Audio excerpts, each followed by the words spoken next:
Isn't it interesting how people can say things and it can somewhat cause you to change your way of thinking? Yes.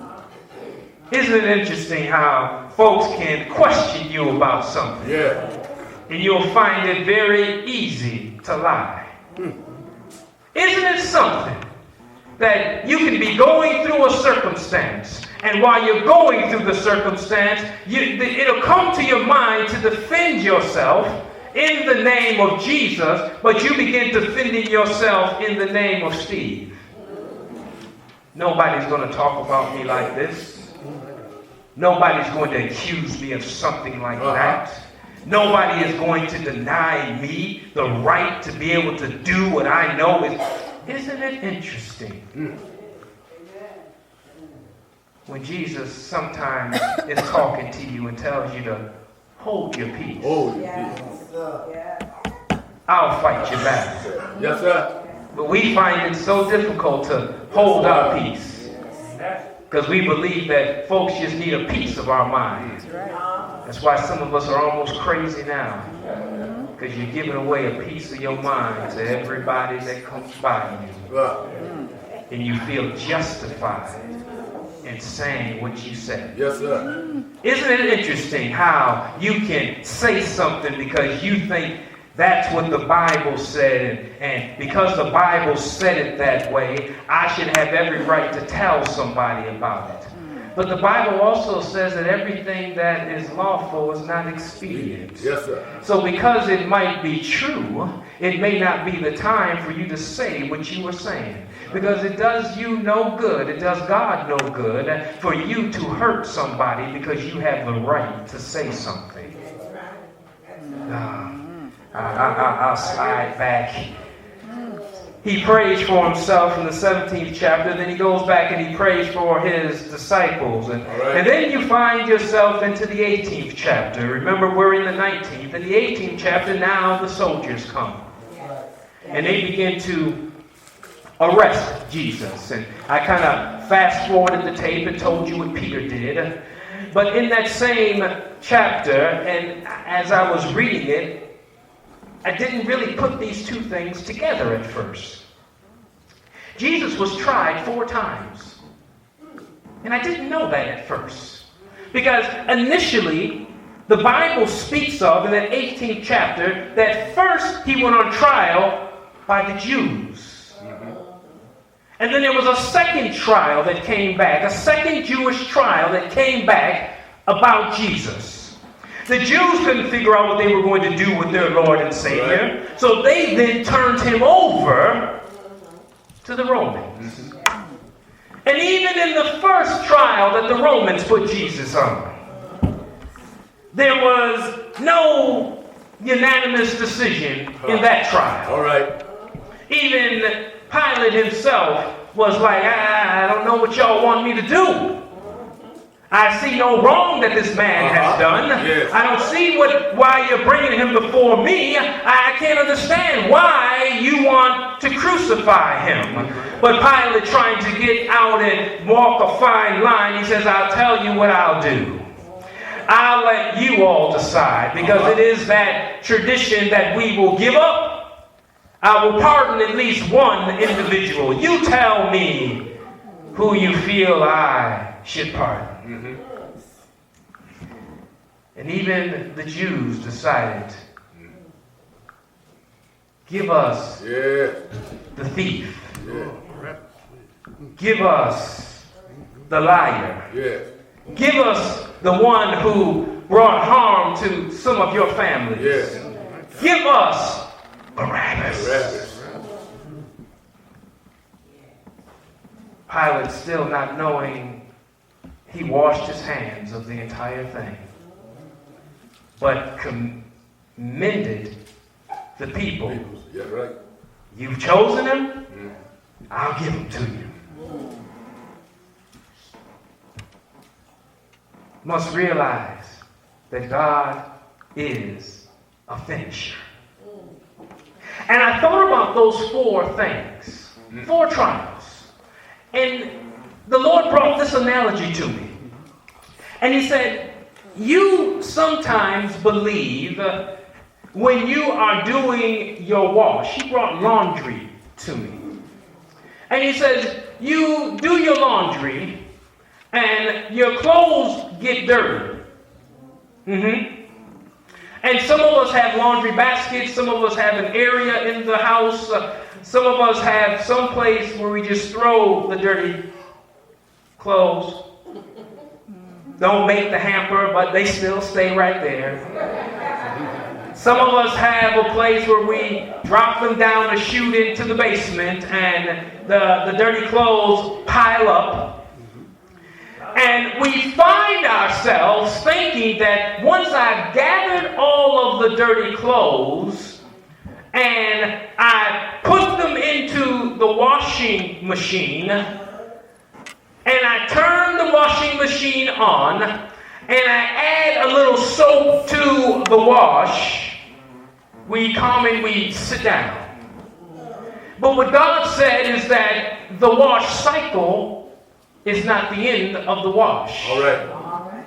So we wash the clothes, and I don't know about you, but I've fallen into this realm at times. I've washed my clothes and have forgotten that they were in the washing machine and did not put them in the dryer.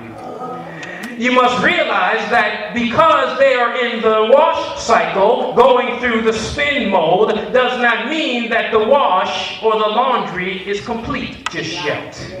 Some of us have these fine and delicate clothes that even in the midst of the wash cycle, we must add what we refer to as a fabric softener to the wash. So when you are looking at the wash cycle, if you did not put in the fabric softener, then you have messed up your laundry that is there, and you may need to do your laundry over again. Or if you're like me and you forget and leave your wash in the washing machine, then you realize that after it is sat there, especially on a nice summer day, after it has sat there in the washing machine for a few hours, that you lift the lid to the washing machine and you realize, I need to do my wash again. Yeah. Because it's not over, because the spin cycle has completed. You must realize that the wash is not over, the laundry is not complete, even after you take it out of the washing machine and you put it in the dryer. The wash cycle of the laundry is not complete then. You must realize that after the dryer is done, you still have to fold the clothes. Because even before you can fold the clothes, depending on how long you left it in the dryer, I'm only telling off on myself. I know I'm talking about any of you all, because you all are very prompt in what you do. You dry your clothes and you're there and you pay attention to it, and you take the clothes out of the dryer immediately, and while they're warm, you're able to fold them and you don't have to worry about ironing them. And some of us look at what we have and then you forget and leave your clothes in the dryer. And you realize that the shirt is so wrinkled now that you can't just take it out of the dryer. You now have to iron the shirt to get some of the wrinkles out. And because the laundry is not done just because you have washed it and because you have put some fabric softener in and because it has gone through the spin cycle and now you've put it into the dryer, the Lord was telling me this still is not complete until you have folded it. And once you have folded it and you have put it away, then your laundry cycle is complete. All right. And he says, so now if you understand what I am saying to you, then you must realize that there are things that I put you through because the cycle is not complete.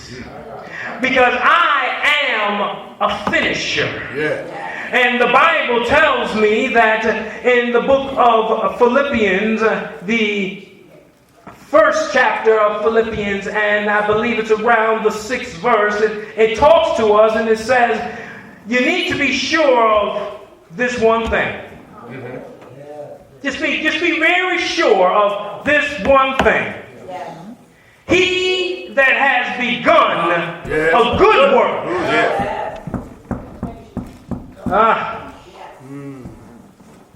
will bring it to completion, or will finish it. And sometimes what you must understand is that the finishing process is going to take you through some cycles. All right. Some of us are at a point in our wash cycle that we need to have some fabric softener needs to be added. Yes, sir. See, our hearts have been hardened and we need to soften the fabric. Yes. We need to make sure that the tenderness of our heart is available to the people. You need to make sure that the tenderness of our tongue is available to the people. So some fabric softener needs to be added to your wash cycle. And you might be wondering, why am I going through this? Because God is saying, I'm softening you. I'm softening you to be able to speak to the people. I'm softening you to be able to receive what is going on. I'm softening you. Some of us are in the wash cycle, and there's on some of our washing machines, they have a gentle wash cycle. Some of us aren't that bad. The gentle cycle, mother, you know, it works. It cleans those soft, delicate fabrics that we might have. But then sometimes we have some denim that's in the washing machine. And we've got to put it on a little extra heavy-duty cycle that's able to knock some of the dirt off of the jeans because of the work that had been going on or what had been going on in your life. Needs to knock some of that dirt off of you. And on the washing machine we have at our house, there's an extra rinse cycle on our washing machine. That sometimes, because of the fabric and the laundry that's being washed, we put it on an extra rinse cycle. Some of us don't realize why we're going through the turmoil a second time. And Jesus is just trying to tell you, I'm putting you through an extra rinse. You realize the rinse cycle is what gets off some of the dirt and the soap that's there, so that when you come out of the wash, you know, you don't necessarily have all the soap scum still left on you. So you go through an extra rinse. Yes, sir. Extra rinse cycle. Because you must understand that what God has started in you, He is going to finish it. Yes, sir. And you may not recognize what you're going through. Some of us, I have a tendency to be one of the pot watchers. You know, when you put water in a pot and you put it on the stove, I'm the one that likes to stand over the stove and watch the pot. And my grandmother used to tell me that a watch pot never boils.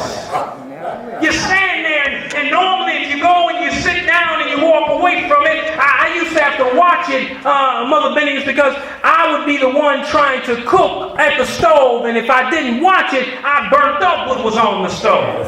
So I felt, well, the best thing to do would be to watch it. And it seemed like it took forever for that pot to come to a boil. All right.